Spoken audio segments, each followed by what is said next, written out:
from others. I would like to understand. So the very important election from means Eastern India point of view that is coming up is the Bihar elections, and it is going to seems to be interesting because new parties are coming up in an announced manner like Jan Suraj, or maybe some parties which they have not even announced, or they will merge with some. So, say for example, there is a campaign called "Let Us Inspire Bihar," which is running. So, as a expert, how do you see these new emergencies panning up for the 2025 elections? It's a complex question, but in a short, okay so just to let's इसमें से एक case study ले लेते हैं. Let's take Jan Swaraj for example and let's discuss about Jan Swaraj. So जहां तक Jan Swaraj is concerned, see first of all we are trying to understand their campaigns and then potentially what outcome it's going to have in the election, right? So now when we say कि उनका जो campaign है वो कैसे design कर रहे हैं, so the core person in that party is Prashant Kishor. And just to let you know that कोई भी कैंपेन जब होता है तो उस कैंपेन को 6 पार्ट्स में डिवाइड किया जाता है, ठीक है?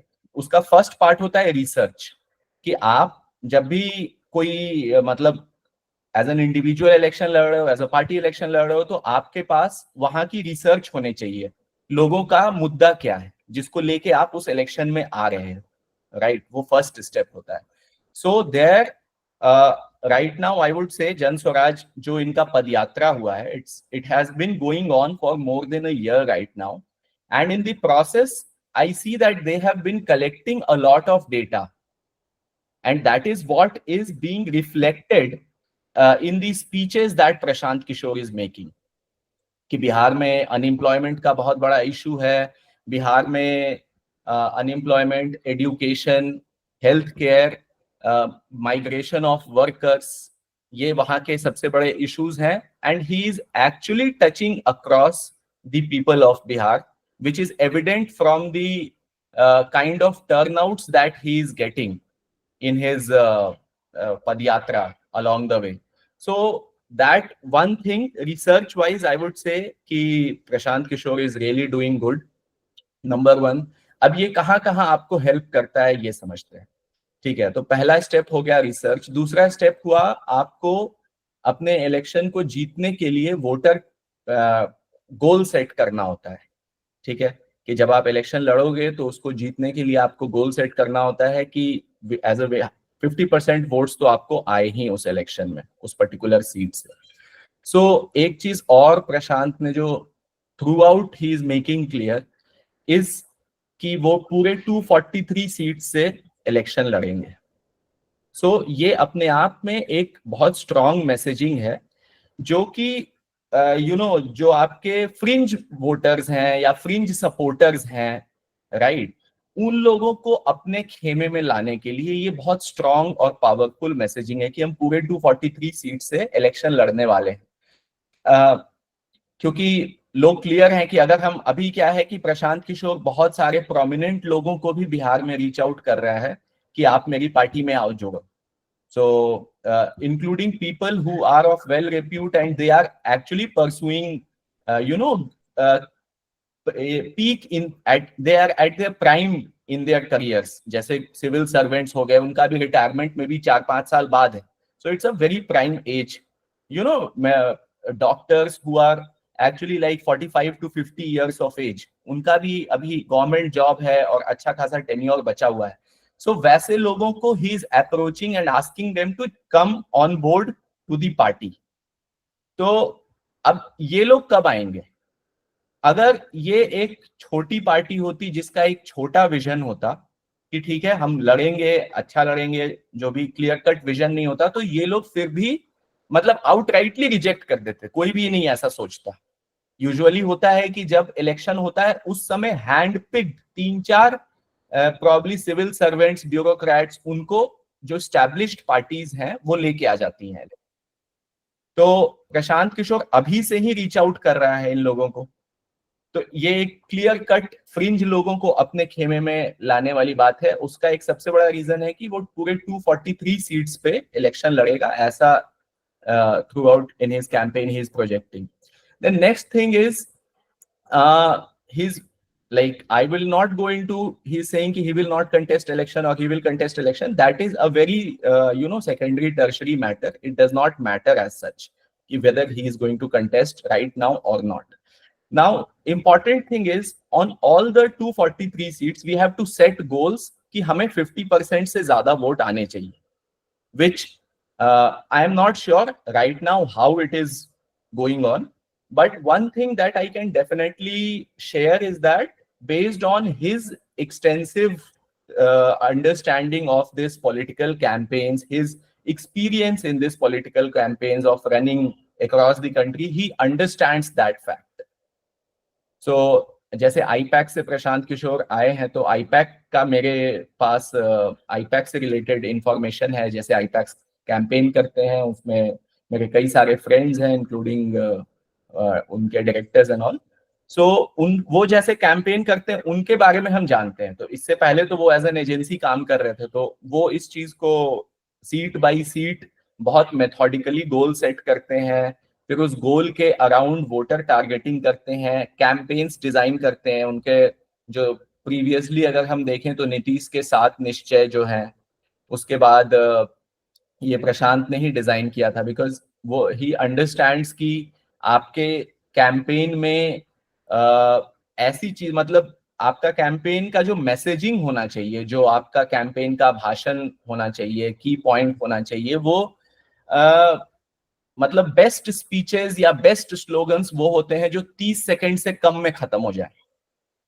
जैसे अब की बार मोदी सरकार, ठीक है, 5 साल केजरीवाल, नीतीश के 7 निश्चय, ठीक है। तो ये सारा चीज मतलब 30 सेकंड अपर लिमिट है, लेकिन ये सारा 5-10 सेकंड में खत्म हो जा रहा है अपने आप में, और एक बहुत स्ट्रॉन्ग मैसेजिंग सेट कर रहा है कि ये अथॉरिटेटिव, ये पर्सन ये काम करेगा जब आएगा पावर में। तो ठीक है, वो काम चूंकि प्रशांत ने पहले किया हुआ है, तो आई एम श्योर जो वो अपना सेट करेंगे, तो हमको लगता है कि चूंकि ये सारा एक्सपीरियंस उनके पास है, तो डेफिनेटली इसको यूज करेंगे। ये प्रशांत के भाषण से भी एविडेंट हो रहा है। जो अभी अगर आप प्रशांत का भाषण सुनोगे, मतलब प्रशांत का 10 स्पीच लेके आप सुन लो, जहां जहां जनसुराज पदयात्रा में प्रशांत ने दिया है, आपको मोर और लेस सारे स्पीच सेम ही मिलेंगे, उसमें कोई बहुत ज्यादा डिफरेंस नहीं आएगा स्पीचेस में, विच क्लियरली शोज कि एक स्पीच है, चूंकि मुद्दे पता है, मास मुद्दे हैं, उसको अगर बहुत ज्यादा जगह जगह चेंज करने लगेगा तो फिर लोग भी डिस्कनेक्ट होंगे पूरा।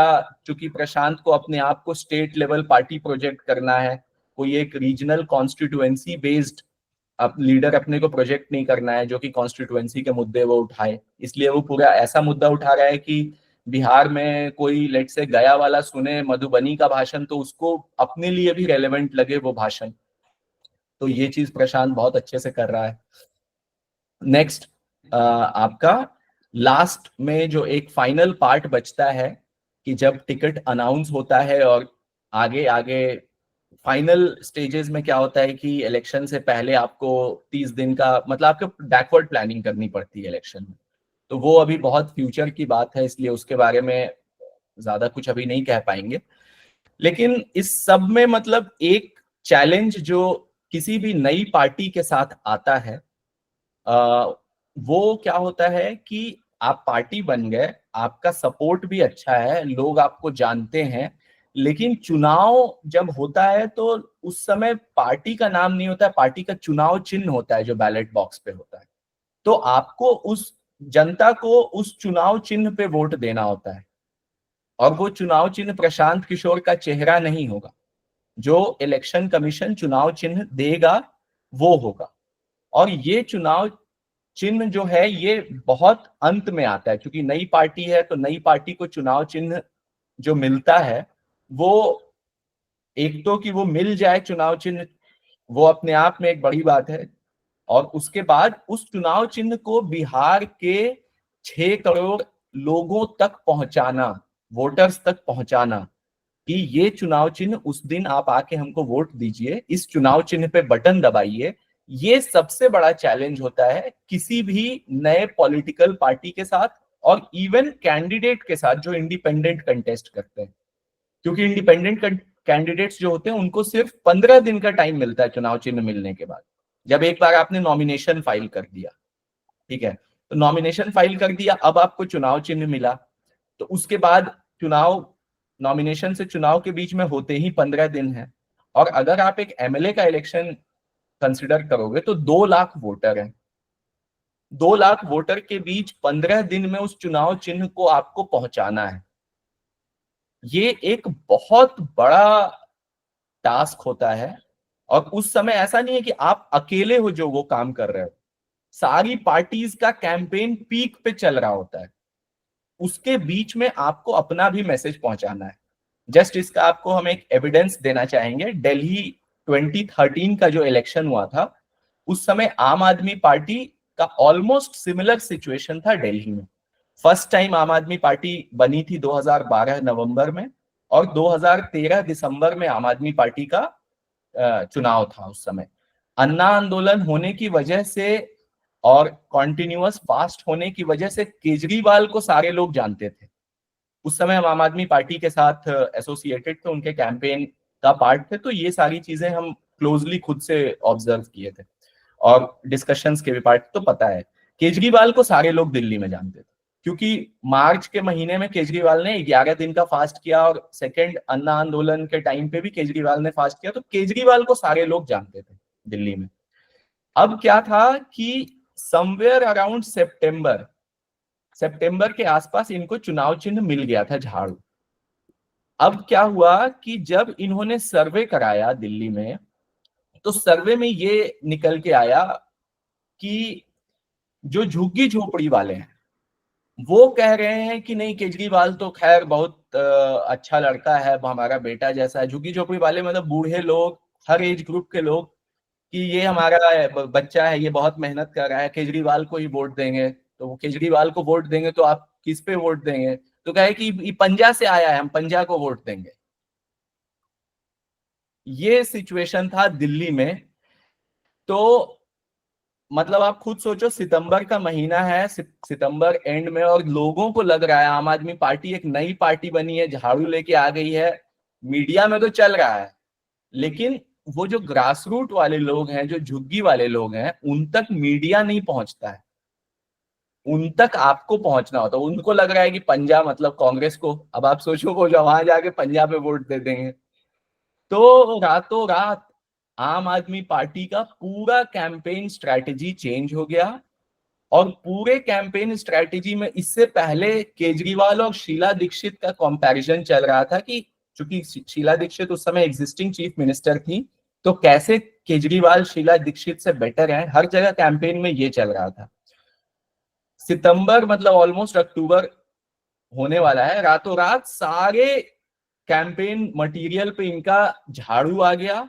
और सारे कैंपेन में चलने लगा, इस बार चलेगी झाड़ू, इस बार चलेगी झाड़ू, केजरीवाल का फोटो और झाड़ू, ये दोनों चीज मतलब एज अ ब्रांडिंग एक्सरसाइज पूरी पार्टी का बस यही काम हो गया कि आपको केजरीवाल के चेहरा और झाड़ू के चेहरा को लोगों के माइंड में फिट कर देना है कि केजरीवाल मतलब झाड़ू।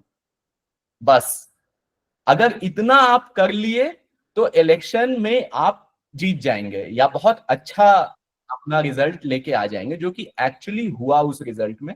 As a new party 70 seat में 28 सीट लेके आ गई आम आदमी पार्टी, जो कि एक फिनोमिनल सक्सेस था उस टाइम का। और ये सब कुछ इसीलिए, मतलब ये सबसे बड़ा चैलेंज होता है चुनाव चिन्ह को लोगों तक पहुंचाना। तो अभी बिहार में अगर हम बिहार को देखें तो बिहार दिल्ली के मुकाबले बहुत ज्यादा कॉम्प्लेक्स स्टेट है, क्योंकि जो दिल्ली का पॉपुलेशन है, बिहार का ऑलमोस्ट मतलब वोटर्स 3 टाइम्स है, 3 करोड़ मतलब 6 करोड़ के आसपास। ओवरऑल पॉपुलेशन तो और भी ज्यादा है। इतने वोटर्स हैं और यहाँ का डाइवर्सिटी एकदम ही डिफरेंट है। दिल्ली में तो सब कुछ बहुत छोटा जगह है, 70 विधानसभा है, सब मेट्रो से कनेक्टेड है, एकदम high density media, national media, सब कुछ वेल कनेक्टेड। लेकिन बिहार में अभी भी आउटस्कर्ट्स में लोग रहते हैं, और जो जितना कनेक्टिविटी है इतना नहीं है जितना दिल्ली में है। तो सबसे बड़ा चैलेंज जन सुराज के लिए यही आने वाला है कि वो अपने चुनाव चिन्ह को लोगों तक पहुंचा दे। कितनी सीटें लेके आएंगे इस पे अभी तो हमको नहीं पता ऐसा, क्योंकि ये थोड़ा अर्ली है, लेकिन हाँ ये डेफिनेटली कह सकते हैं कि जो इनका चीफ स्ट्रैटेजिस्ट है प्रशांत किशोर, वो अपने आप में मतलब उन प्रशांत किशोर को इलेक्शन का अनुभव बहुत अच्छा है। और ये कैंपेन में सबसे ज्यादा जरूरी होता है। जैसे बहुत बड़े बड़े लीडर्स जो हैं वो सोशल एक्टिविस्ट बहुत बड़े हैं लेकिन चुनाव में फेल हो जाते हैं, क्योंकि इलेक्शन में वोट लाना और सोशल एक्टिविज्म दोनों कंप्लीटली अलग चीज है। आप जैसे मणिपुर में इरोम शर्मिला का केस देख लो।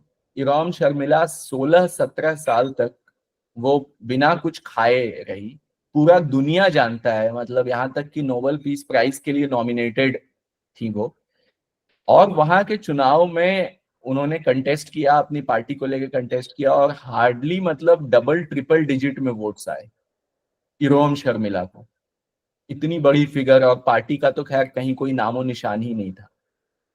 तो आप, और इवन जब 2014 में जब नेशनल इलेक्शंस हुए तो आम आदमी पार्टी ने बहुत सारे बड़े बड़े सोशल एक्टिविस्ट को, सोशल लीडर्स को फील्ड किया, इंक्लूडिंग मेधा पाटकर जैसे प्रोमिनेंट फिगर जो कि सोशल लाइफ में बहुत बड़ा नाम है।